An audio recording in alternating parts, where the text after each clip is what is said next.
류 선생의 구속사 천국열차, 유도순 목사님의 구약성경 파노라마를 낭독합니다. 출애굽기 32장 중보자를 통한 구원. 32장 11절은 요절입니다.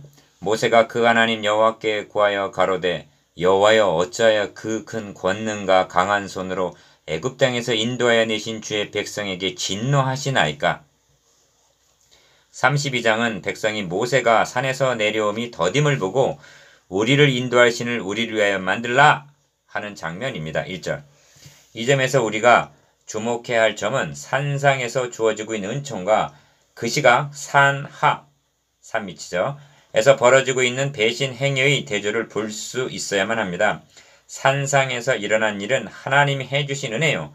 산하에서 벌어지고 있는 일은 인간이 행한 배은망덕한 일입니다. 하나님은 변함이 없이 그토록 진실하셨으나 인간은 언제나처럼 그토록 거짓되었습니다. 이것이 성경 역사이기도 합니다. 창세기 3장을 생각해 보십시오. 그토록 선하신 하나님을 인간은 배신한 것입니다. 그럼에도 불구하고 하나님은 원복음을 주셨습니다. 그러므로 우리의 시선을 산 아래로 향한다면 절망할 수밖에 없습니다. 산 위를 바라봐야만 하는 것입니다. 그래야 소망이 있기 때문입니다. 이것이 하나님 중심입니다. 이렇게 하는 것이 구속사의 관점으로 보는 것입니다. 이 점에서 명심해야 할 점은 저들의 배은망덕한 죄를 사하여 주신 일이나 우리 죄를 용서해 주신 일 등이 하나님의 의로우심에 손상을 입으면서 해주신 일이 절대로 아니라는 점입니다. 그래서 중보자가 필요했던 것입니다. 하나님께서 내가 그들에게 진노하여 그들을 진멸하고 너로 큰 나라가 되게 하리라 10절 하고 진멸하겠다고 말씀합니다. 이는 화풀이가 아니라 공의의 발로입니다. 출애굽한 그들은 겨우 시내생까지 와서 진멸을 당할 처지에 놓인 것입니다. 이 절망적인 상황에서 모세는 하나님의 손을 붙잡고 간구함으로 말미암아 말씀하신 화를 그 백성에게 내리지 아니하시니라 합니다. 14절. 그러므로 본장의 주제가 금송아지가 아니라 중보자를 통한 구원이 될 수가 있습니다. 이 점을 네 단원으로 나누어 상고하겠습니다. 첫째 단원 1절에서 6절 우리를 인도할 신을 만들라. 둘째 단원 7절에서 14절 중재자로 인하여 뜻을 돌이키신 하나님. 셋째 단원 15절에서 20절 깨어진 증거판. 넷째 단원 21절에서 35절 보응할 날에는 그들의 죄를 보응하리라. 첫째 단원 1절에서 6절 우리를 인도할 신을 만들라. 백성이 모세가 산에서 내려옴이 더딤을 보고 모여 아론에게 이르러 가로되 일어나라 우리를 인도할 신을 우리를 위하여 만들라. 이 모세 곧 우리를 애굽 땅에서 인도하여 낸 사람은 어찌 되었는지 알지 못함이니라. 1절 그리하여 아론이 백성들이 가져온 금고리를 부어서 각도로 새겨 송아지 형상을 만들었다고 말씀합니다. 4절 얼마나 어처구니 없는 일입니까? 그렇다면 저들의 신앙이 어디가 잘못된 것일까요? 우리를 위하여 1절 중반절 또는 자기를 위하여 8절 하고 자기 중심적인 신앙이 이런 잘못에 빠지게 만든 요인임을 깨달아야만 합니다. 저들은 금송아지를 만들어 놓고 내일은 여호와의 절일이라고 공포했습니다. 그들은 송아지의 절일이라고 말하고 있는 것이 아닙니다. 여호와의 절일이라고 말하고 있습니다. 저들은 단순히 송아지를 만든 것이 아니라 자기를 위한 8절 하나님을 만들었던 것입니다. 그것이 황금 송아지 형상이 되었을 뿐입니다. 섬뜩한 마음이 들지 않습니까? 아론이 그 앞에 단을 쌓고 내일은 여호와의 절이니라고 공포하는 이 장면은 하나님께서 시내산에 강림하실 때 예비하여 제3일을 기다리게 하라 19장 11절이라고 하신 말씀을 연상하게 합니다. 아론은 백성들에게 내일은 여호와의 절이니 예비하여 내일을 기다리라 한 셈입니다. 그래야 이튿날에 그들이 일찍 일어나 번제를 드리며 화목제를 드리고 앉아서 먹고 마시며 일어나서 뛰놀았더라 합니다. 6절 이 말씀을 24장의 장면과 대조해 보십시오. 이른 아침에 일어나 산 아래 단을 쌓고 이스라엘 12지파대로 12기둥을 세우고 이스라엘 청년들을 보내어 번제와 서로 화목제를 여호와께 드리고 먹고 마셨더라. 4절에서 5절 11절 눈치를 채셨습니까? 하나님께서 예배를 드린 것과 똑같이 한 것입니다. 용어도 행위도 같았습니다. 다만 다른 것은 예배 대상이 아브라함의 하나님, 이삭의 하나님, 야곱의 하나님 여호와가 아니라 우리를 인도할 신을 우리를 위하여 만들라 1절하고 자기들을 위한 자기 신을 숭배한 것입니다. 동명이인의 하나님. 성경은 나는 이러한 하나님이니라 하신 하나님의 자기 계시입니다. 그런데 이 성경을 자기를 위하여 자기 좋을 대로 해석하고 증거하고 믿는다면 성경이 계시하신 하나님이 아니라 자신들이 만든 여호와라는 동명이인의 하나님을 만들어 놓고 예배하는 오리에 빠질 위험이 있는 것입니다. 그러하기 때문에 하나님께서는 무릇 내가 너에게 명한 대로 만들지니라 31장 6절 11절하고 거듭 강조하셨던 것입니다. 주님은 내가 이 반석 위에서 내 교회를 세우리라고 말씀하셨는데 마태복음 16장 18절 우리는 주님께서 명하신 대로 세우고 있는지 그리하여 오늘의 교회상이 주님이 세우시고자 한 모습을 담고 있는지 심각하게 고민해 보아야만 할 것입니다.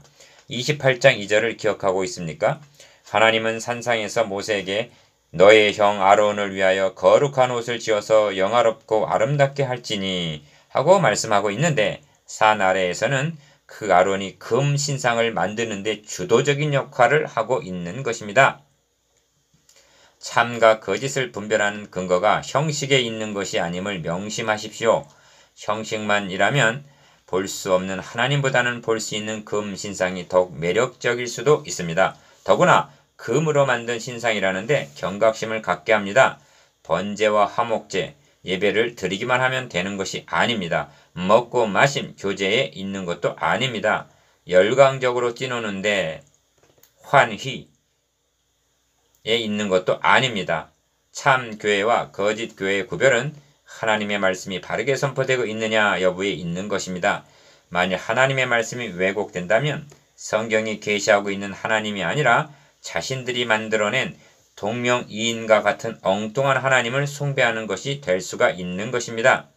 이러한 잘못에 빠지게 되는 주도적인 책임은 아론과 같은 위치에 있는 말씀의 사역들에게 있는 것입니다. 그래서 선생된 우리가 더 큰 심판을 받게 되리라고 말씀하시는 것입니다. 야고보서 3장 1절.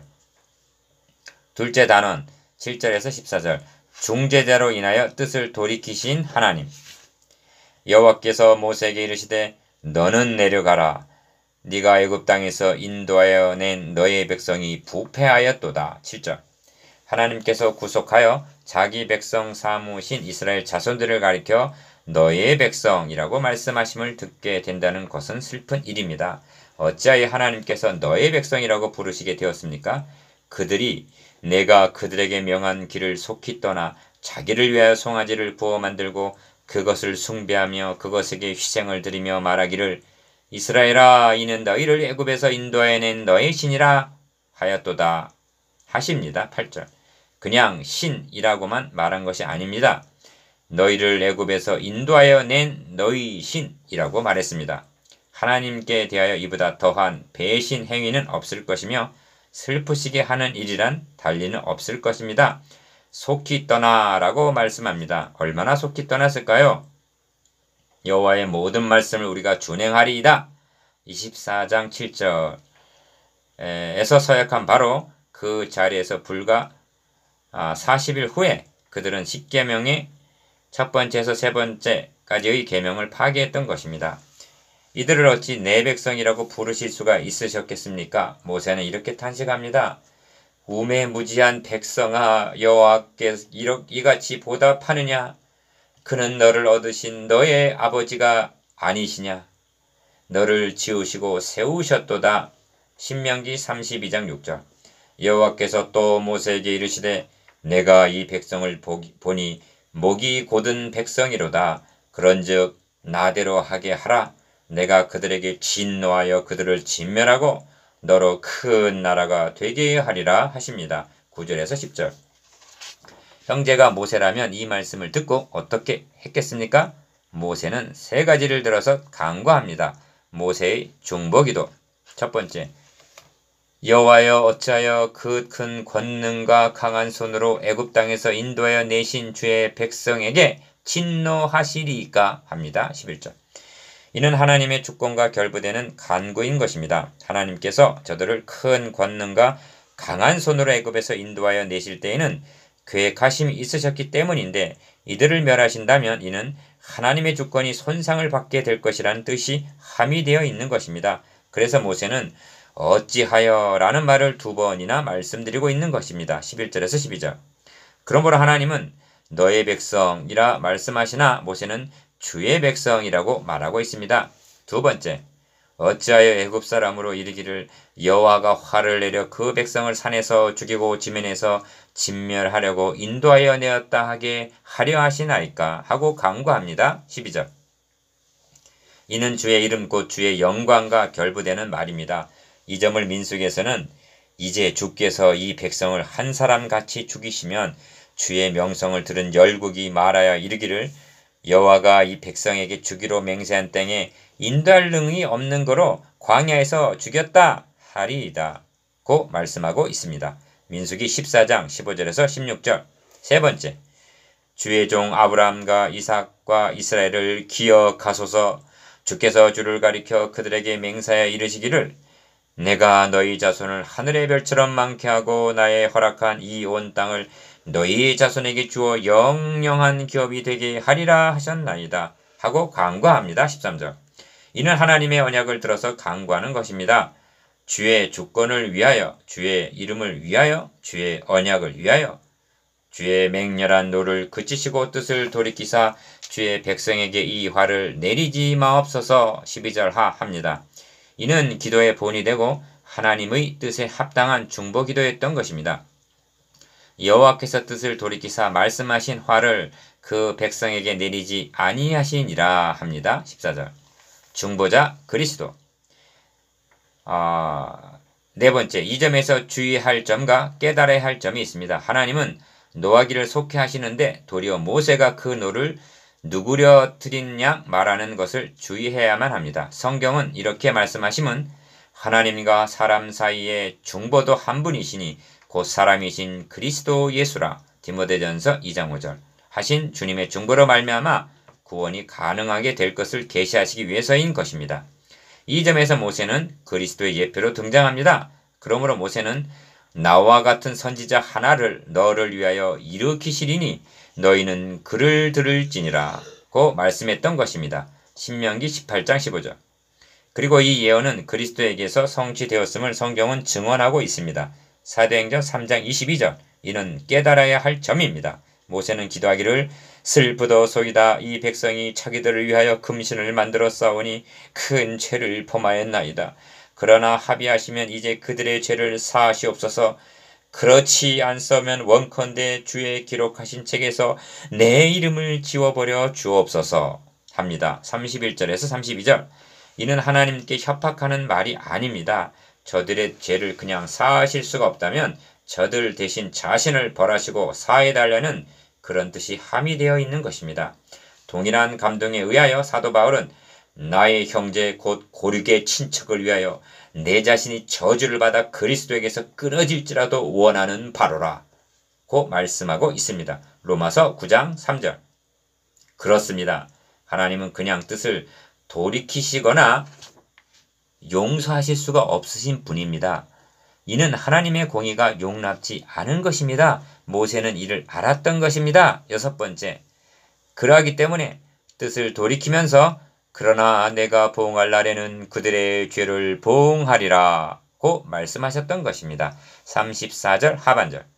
그 보응할 날이 언제입니까? 이를 인하여 그 그리스도는 새 언약의 중본이 이는 첫 언약 구약시대 때에 범한 죄를 속하려고 주구사 히브리서 9장 15절 라고 한 그날인 것입니다. 주님께서는 구약의 성도들이 범한 죄까지를 속하려고 대신 보응을 받으셨던 것입니다. 여호와께서 뜻을 돌이키사 말씀하신 화를 그 백성에게 내리지 아니하시니라. 14절. 그러나 잊지는 마십시오. 그 화를 보응할 날에 자기 아들에게 대신 내리셨음을. 인류의 구원은 오직 예수 그리스도의 중보로 말미암아 가능해진 것입니다.